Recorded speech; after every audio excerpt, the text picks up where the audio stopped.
Hello friends, good morning. আজ চলে এসেছি বাড়ির এসির প্রত্যেক 1 মাস পর পর ফিল্টার কিভাবে ক্লিন করতে হয়।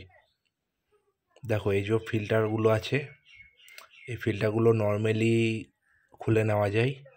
খুলে নেওয়ার পর যেহেতু এসি যাদের কন্টিনিউ ইউজ হয় তাদের ক্ষেত্রে আমি একটা কথা বলে রাখছি যে প্রত্যেক মাসে তোমরা অন্তত একবারও ফিল্টারগুলোকে একটু ওয়াশ করে মেশিনে লাগাবে। সেক্ষেত্রে তোমার কুলিং ক্যাপাসিটি ভালো হবে, মেশিনের ওপর প্রেশার পড়বে না।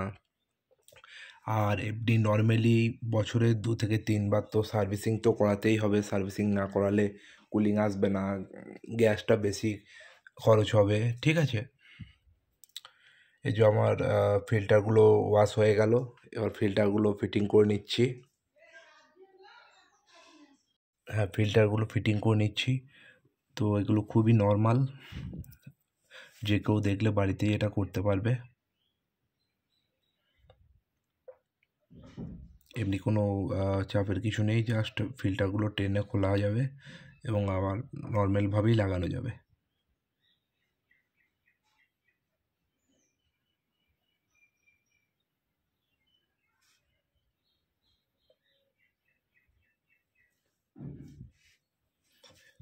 দুটো ফিল্টার থাকে, আবার কোনো কোনো এসির একটাও সিঙ্গেল ফিল্টার থাকে উপরে।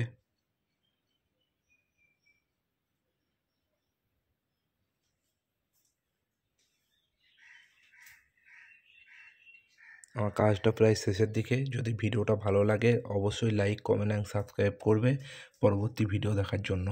টাটা।